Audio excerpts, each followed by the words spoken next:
This is the topic which is mixed with everything.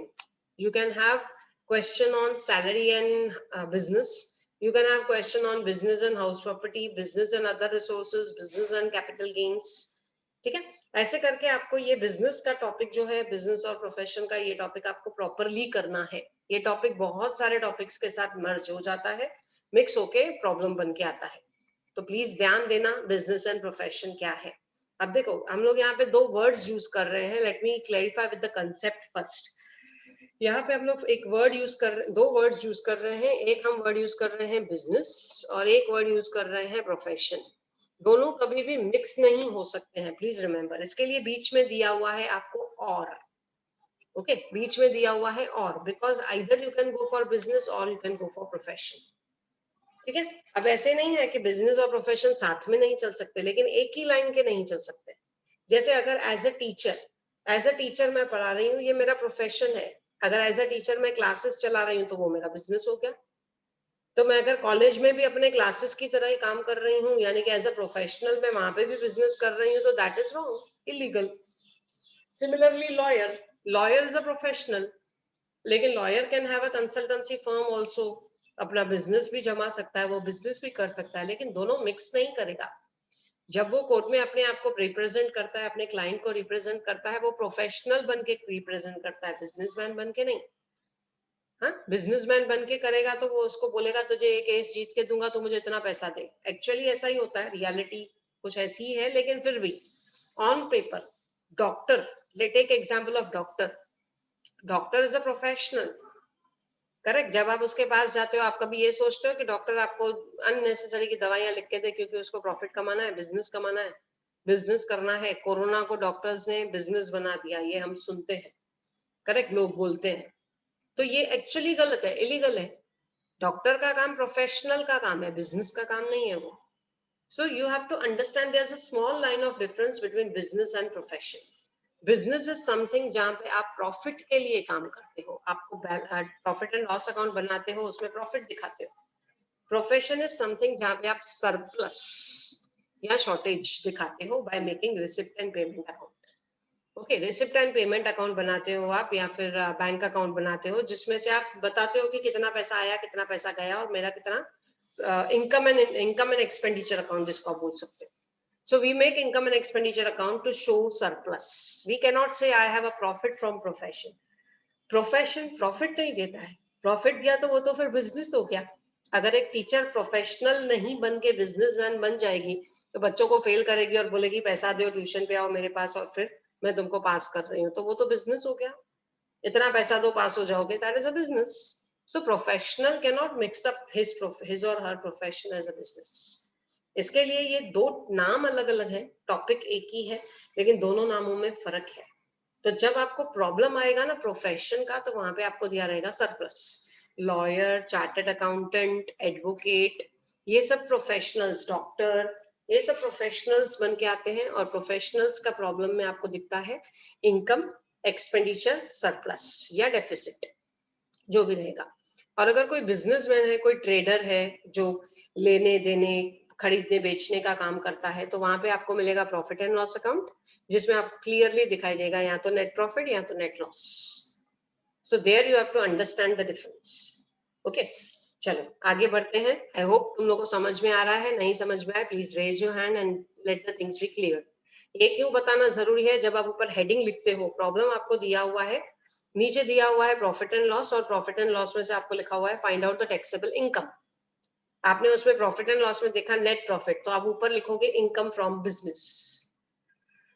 आपको ऊपर लिखा हुआ है calculate the net taxable income of a doctor, और नीचे उसने दिया है अपना रिसिप्ट एंड पेमेंट अकाउंट या इनकम एंड एक्सपेंडिचर अकाउंट, तो आप लिखोगे इनकम फ्रॉम प्रोफेशन.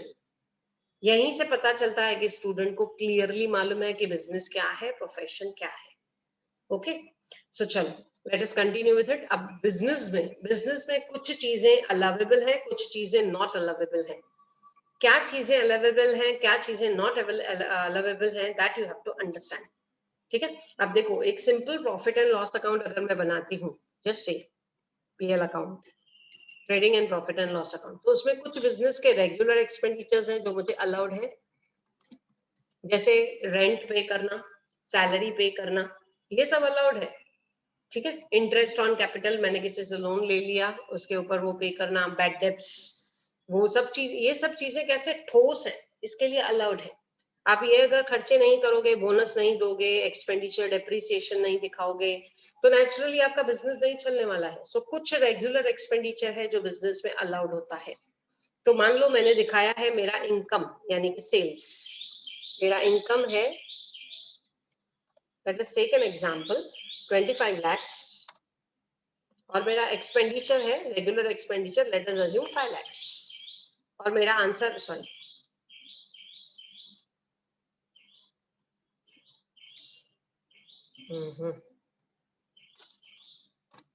ठीक है, और मेरा आंसर आ जाता है नेट प्रॉफिट 20 lakhs,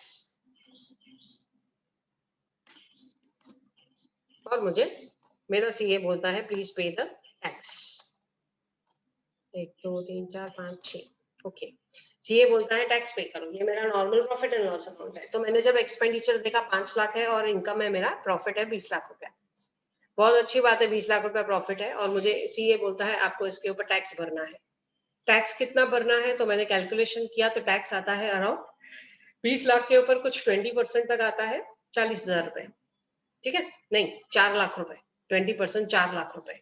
सो चलो यहाँ पे मैंने कैलकुलेशन किया, 4 लाख रुपए मुझे टैक्स भरना है। अब मैं पे करने जा रही हूँ 4 लाख रुपए, मैं सोचती हूँ यार 20 लाख में से 4 लाख रुपया टैक्स भरा, बहुत ज्यादा नहीं हो गया?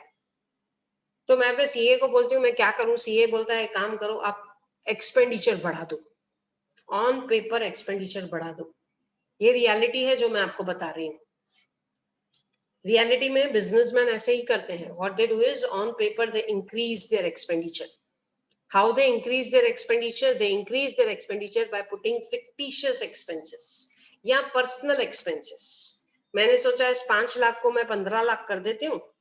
कैसे 15 लाख करती हूँ? कुछ मैं अपने कार के खर्चे दिखा रही हूँ, कुछ मैं पर्सनल ड्राइवर के खर्चे दिखा रही हूँ, राइट, या फिर कुछ मैं अपने घर वालों के नाम पे सैलरीज दिखा रही हूँ। किसी को क्या पता मेरे घर वाले जॉब करते हैं या नहीं करते। कुछ मैं ऐसे एक क्लासेस, एक कहीं पे मैं जॉब करती थी, वहां पे ऐसा ही होता था। We used to show the family members as the workers, उनके नाम पे हम सैलरीज इशू दिखाते थे, रेंट दिखाते थे माँ के नाम पे।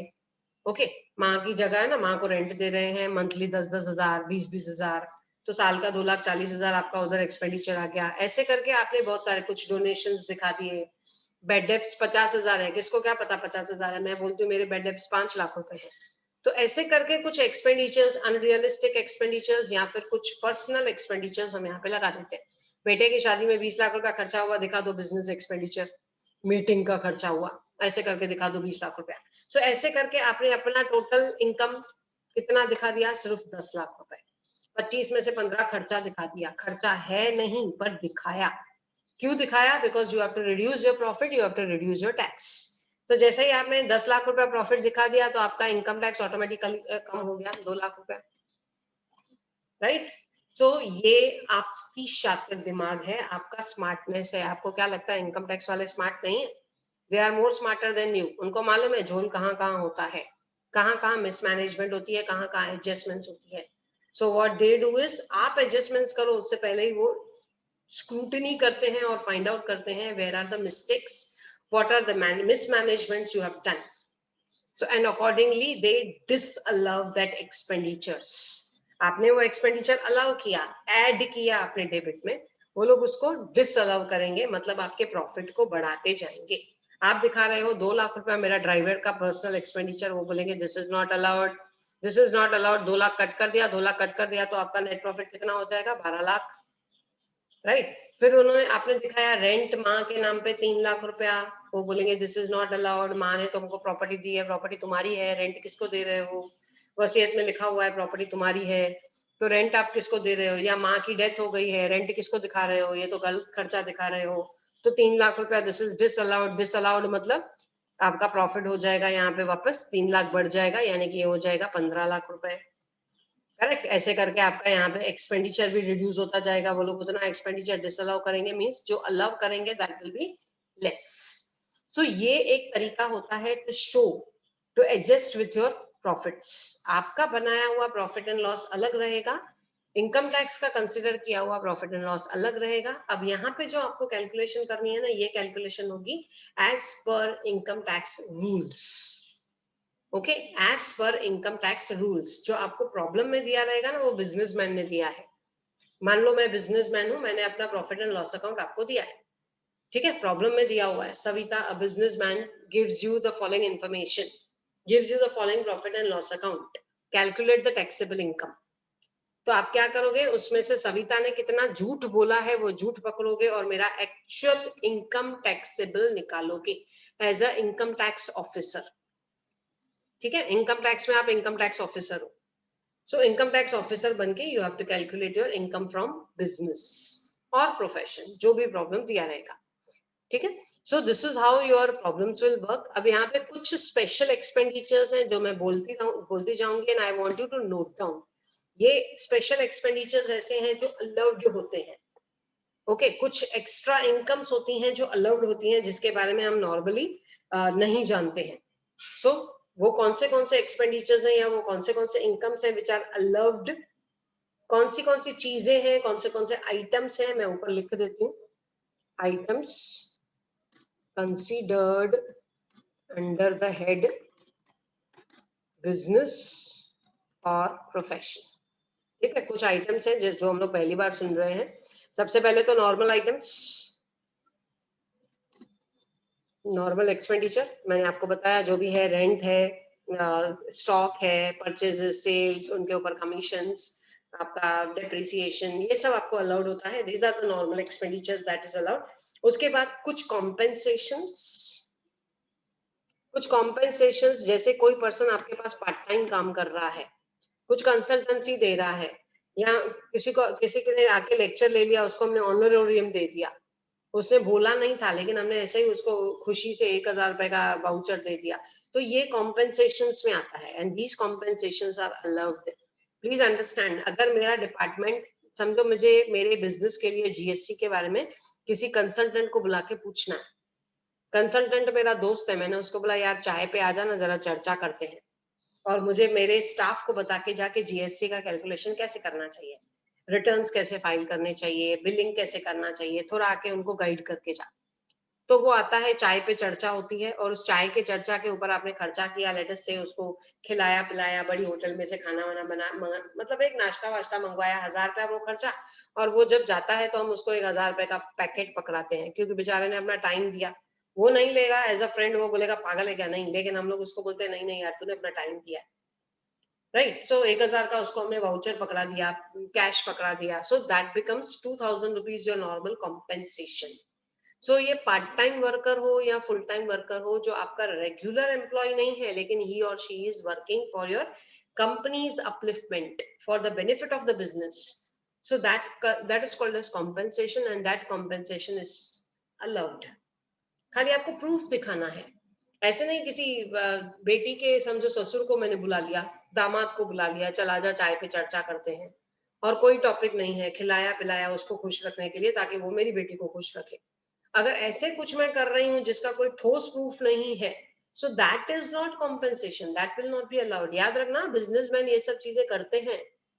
किसी फ्रेंड की पार्टी में जाके बहुत बड़ा 5 लाख रुपए का गिफ्ट देके आएंगे और उसको कॉम्पेंसेशन करके दिखाएंगे कि बिजनेस में से उसका डिडक्शन भी मिलेगा और इधर रिलेशन भी मेंटेन हो जाएगा। बहुत सारी चीजें चलती हैं मार्केट में, तो यहाँ पे आपको क्लियरली दिया हुआ है these things are not allowed. खाली उसको प्रूव करना है कि ये आपने रीजनेबल दिया है या इरीजनेबल, इरेशनल करके दिया है, नॉन रीजनेबल करके दिया है।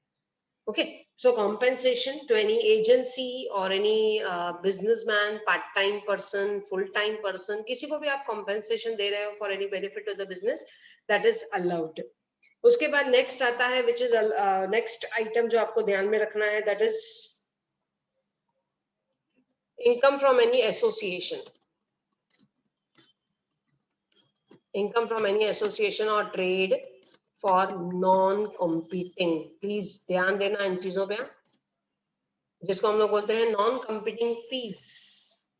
नॉन कम्पीटिंग फीस, आपको मालूम है मेरे वड़ा पाव का ठेला है, तो बाजू में दूसरे वड़ा पाव वाले को मैं ठेला नहीं लगाने दूंगी। वो बोलेगा ऐसे कैसे, India is a free country, मैं भी लगाऊंगा। मैं उसको बोलती हूँ यार तू एक दिन में कितना कमा लेगा, ही सेड से 1000 रुपया, मैंने उसको बोला चल मैं तुझे 1500 रुपया देती हूँ, तू यहाँ से जा, क्योंकि तू यहाँ रहेगा तो मेरे बिजनेस को 4000 का असर होता है। उससे बेटर क्या होता है, 2 ऑप्शंस अवेलेबल हो जाते हैं ना लोगों को। तो मैं नहीं चाहती हूँ कि मेरे आगे कोई कंपटीशन वाला आए, कोई भी कंपटीशन वाला नहीं होना चाहिए। So what I do is I give non-competing fees and that non-competing fees is legal. याद रखना, non-competing fees is legal. हाँ, मारा मारी होनी नहीं चाहिए, कुछ गलत नहीं होना चाहिए, धमकी कोई नहीं देनी चाहिए, ठीक है, कोई ब्लैकमेल नहीं करना चाहिए कि तूने ऐसे किया तो देख मैं ऐसा कर लूंगा, देख मैं वैसा कर लूंगा, मैं मर्डर कर दूंगा, गोली रख दी मैंने और उसको बोला तुझे इतना फीस लेना पड़ेगा। This is all wrong. लेकिन जब तक मैं नॉर्मल दे रही हूँ तो non competing fees is allowed. तो आपको किसी ट्रेड एसोसिएशन से मिला या आपने किसी को दिया, both are allowed, both are allowed as a normal business expenditure और एज अ बिजनेस इनकम। उसके बाद profit on sale of import license. हम इंपोर्ट लाइसेंस बेचते हैं, मेरे पास इंपोर्ट एक्सपोर्ट का लाइसेंस है, इंपोर्ट का लाइसेंस है, ठीक है, फेमा से मिला हुआ, फॉरेन एक्सचेंज अथॉरिटी से मिला हुआ। अब मैं वो इंपोर्ट बिजनेस नहीं करना चाहती हूँ, वो लाइसेंस मैं किसी को बेच रही हूँ और प्रॉफिट में बेच रही हूँ, मैं प्रॉफिट कमा रही हूँ। मुझे लाइसेंस मिला था से फॉर एग्जांपल 10,000 रुपीज टोटल खर्चा, मैं किसी को 20-50 हजार में दे रही हूँ, क्योंकि धीरे धीरे आपको मालूम है वक्त के साथ कॉम्प्लिकेशंस बढ़ गए हैं। लोग फार्मेसी करते हैं और अपना सर्टिफिकेट मेडिकल वालों को बेचते हैं। If you know about it, medical store के लिए यू रिक्वायर वन फार्मिस्ट, तो उसका सर्टिफिकेट, उसको एम्प्लॉय करके हम दिखा देंगे, उसका सर्टिफिकेट हमारे पास होना चाहिए, उसके नाम पे हम रजिस्ट्रेशन दिखाते हैं। सो बहुत सारी चीजें हैं। When you are selling that import license, whatever profit you get that is allowed. Something जिसके बारे में आपको सोचना नहीं पड़ेगा, ये पॉइंट्स अगर आपको पहले ही मालूम है ना तो आपको सोचना नहीं पड़ेगा। नेक्स्ट लेक्चर में जब हम मिलेंगे ना, हम लोग डायरेक्टली प्रॉब्लम चालू करेंगे।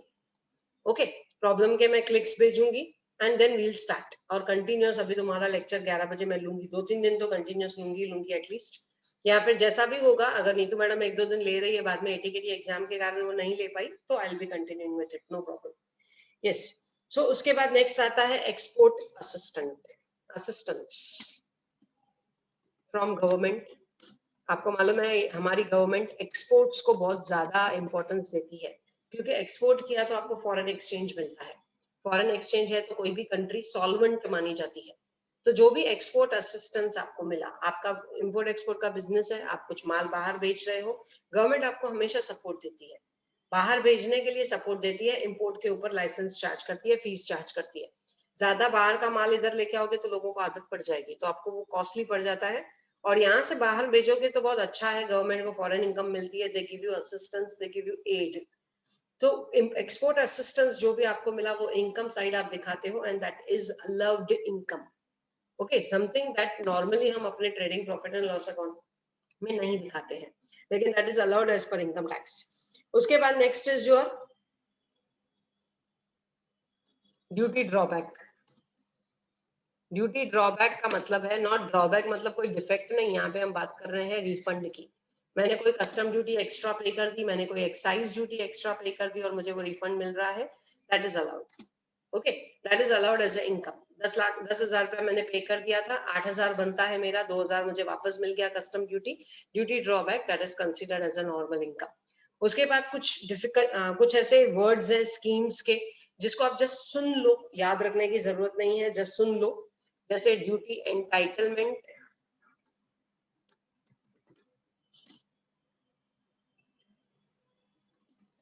पासबुक स्कीम के अंदर जो भी इनकम मिला, ड्यूटी एंटाइटलमेंट मतलब इन चीजों के ऊपर कस्टम ड्यूटी चार्ज होगी। ओके, कुछ आइटम्स ऐसे होते हैं जो आप बाहर से लेके आते हो तो उसके ऊपर आपको कस्टम ड्यूटी लगती है। सो वो जो पासबुक है उसमें अगर आपको कुछ इनकम मिली, कुछ प्रॉफिट मिला, ड्यूटी एंटाइटलमेंट पासबुक स्कीम में कुछ प्रॉफिट मिला, तो that is chargeable to tax. उसके बाद profit on duty free replacement certificate, कोई चीजें ड्यूटी फ्री हैं वो आप दिखा रहे हो और आपको आपका ड्यूटी वापस मिल रहा है, वो सर्टिफिकेट दिखा रहे हो, आपका ड्यूटी आपको वापस मिल रहा है, that becomes your income. Normal, ये नॉर्मली हम प्रॉफिट एंड लॉस में नहीं यूज करते हैं, just to make you understand कि ये सब चीजें। उसके बाद any benefit, any perquisite received, business में आपको कोई भी बेनिफिट मिला, जैसे एक डॉक्टर ने पेशेंट को ठीक किया, उसको फीस मिल रहा है, वो उसका इनकम है, राइट। पेशेंट का ऑपरेशन किया, 5,000 रुपया ऑपरेशन चार्जेस, वो उसका इनकम है। पेशेंट बिल्कुल ठीक हो गया, बिल्कुल ठीक हो गया और अंबानी टाइप पेशेंट है, मान लो अंबानी ही है, या अमिताभ को जैसे कोरोना हुआ था, अमिताभ ठीक हो गया, उसने अपने डॉक्टर को आके एक गिफ्ट दे दिया, 10 लाख रुपए का चेक दे दिया, so that becomes a income for the doctor, extra income, इसको आप बोलोगे परक्विजिट। ठीक है, so any perquisite receive that is chargeable to income, chargeable to business. Doctor को 10 लाख रुपए का चेक खुशी से अमिताभ दे के गया, तो वो 10 लाख रुपया भी उसके प्रोफेशन में यानी कि एज अ फीस उसको चार्ज होगा। ओके, उसके बाद any remuneration received by the partner, किसी भी पार्टनर को आपने प्रॉफिट का ऐसा दिया, रेम्यूनरेशन दिया, वो उसको बिजनेस का इनकम करके माना जाएगा और उसको उसके ऊपर टैक्स भरनी पड़ेगी। तो ये कुछ पॉइंट्स हैं जो आपको टैक्स में कंसिडर करनी होती हैं। और इसके अलावा एक इम्पॉर्टेंट पॉइंट है अमाउंट रिसीव्ड अंडर की मैन इंश्योरेंस पॉलिसी, ये मैंने आपको सैलरी चैप्टर में भी करवाया था। अगर अमाउंट रिसीव्ड अंडर की मैन इंश्योरेंस पॉलिसी आपने सैलरी में चार्ज नहीं किया है, सैलरी में उसका टैक्स नहीं भरा है, तो उसका टैक्स आप बढ़ोगे बिजनेसमैन में, बिजनेस में, इनकम फ्रॉम बिजनेस में। ये इनकम फ्रॉम बिजनेस क्या है, एक हेडिंग है। ठीक है, अगर मेरा कोई की मैन इंश्योरेंस पॉलिसी था, for example Neetu madam college की इंपॉर्टेंट पर्सन है, प्रिंसिपल है, उसको कॉलेज ने कोई इंश्योरेंस पॉलिसी गिफ्ट की, ठीक है, तो उसका इंश्योरेंस प्रीमियम कॉलेज पे कर रहा है। आज वो इंश्योरेंस ड्यू हो गया, 15 साल का था, 15 साल हो गए, 15 साल के बाद मान लो नीतू मैडम को 5 लाख रुपए मिले, तो वो 5 लाख के ऊपर उसको टैक्स भरना पड़ेगा। क्यों टैक्स भरना पड़ेगा? जो उसने खुद इंश्योरेंस निकाले हैं ना, उसके ऊपर टैक्स नहीं भरना पड़ता है, लेकिन इसके ऊपर भरना पड़ेगा। क्यों भरना पड़ेगा? क्योंकि प्रीमियम कॉलेज ने पे किया था, उसके लिए वो एक्स्ट्रा बेनिफिट था, राइट? उस टाइम पे उसको एक्स्ट्रा बेनिफिट का डिडक्शन मिला था, परक्विजिट का डिडक्शन मिला था, लेकिन यहाँ पे जब उसको इनकम हो रही है तो उसको टैक्स भी भरना पड़ेगा। तो वो टैक्स वो सैलरी में पे करेगी, इनकम फ्रॉम सैलरी में, या फिर इनकम फ्रॉम बिजनेसमैन में। बिजनेस में बिजनेसमैन एक की मैन है, पर्टिकुलर कर्ता, अगर आप बोलो कर्ता of the business, he is an important person. उसका इंश्योरेंस पॉलिसी ड्यू होगा जिस दिन, उसको 25 लाख रुपए मिलेंगे, उस 25 लाख के ऊपर वो पे करेगा टैक्स। क्यों टैक्स पे करेगा? क्योंकि जब उसने प्रीमियम पे किया, उसने प्रीमियम प्रॉफिट एंड लॉस के डेबिट साइड में लिख के एक्सपेंसेस करके इनकम टैक्स को दिखाया, तो जब उसको इनकम मिल रही है तो टैक्स भरना चाहिए। So this is these are the incomes normally, these are the profits, or these are the points, items which are considered in income from business. अब जब हम नेक्स्ट लेक्चर में मिलेंगे, हम एक्चुअल प्रॉब्लम करेंगे। ये कुछ बातें हैं जो बार बार रिपीट नहीं होंगी, मैक्सिमम प्रॉब्लम्स में भी नहीं होती है, लेकिन कभी कभार आ गई तो आप थोड़ा कंफ्यूज हो जाओगे। तो ये बेसिक्स आपको मालूम होना बहुत जरूरी है। बाकी नेक्स्ट लेक्चर में जब हम लोग मिलेंगे ना, we will be starting with the actual problem. ठीक है, रिकॉर्डिंग में शेयर नहीं करूंगी, जिसको कुछ नेटवर्क इशू हो गया या कुछ अटक गया, कुछ सुना नहीं या रिवीजन के लिए चाहिए, प्लीज आप मुझे पर्सनल मैसेज करना, तो मैं पर्सनल आपको मैसेज पे देती हूँ रिकॉर्डिंग। ओके, बाकी नहीं तो मैं रिकॉर्डिंग शेयर नहीं करूंगी। कोई डाउट है तो please be free to ask. Second point compensation. Compensation means any amount paid to any person, कोई भी पर्सन होने दो जिसने पार्ट टाइम काम किया, फुल टाइम काम किया, कंसल्टेंट कम के करके काम किया, आपको बिजनेस फॉर्म करने में हेल्प किया, बिजनेस टर्मिनेट करने में हेल्प किया, आपने उसको जो भी ऑनरोरियम दिया, कोई फिक्स्ड अमाउंट नहीं, the amount which is just as a honorarium, unfixed amount. Participants का क्लिक निकाल लेना, मैं भूल जाऊंगी, अटेंडेंस का क्लिक निकाल के मुझे भेज देना।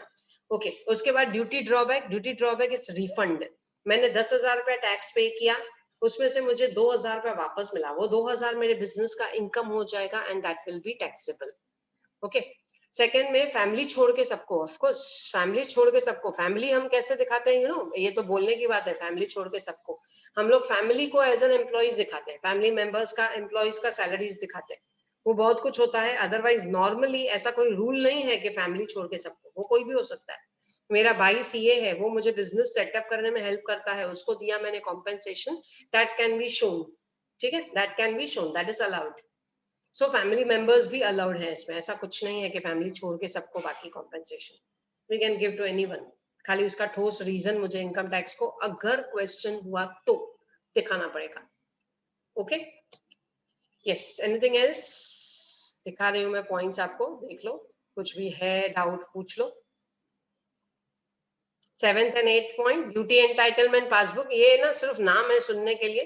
ड्यूटी एंटाइटलमेंट इज कौन से ऐसे प्रोडक्ट्स हैं जिसके ऊपर ड्यूटी लगनी चाहिए, तो आपको प्रॉफिट हो जाता है बहुत बार।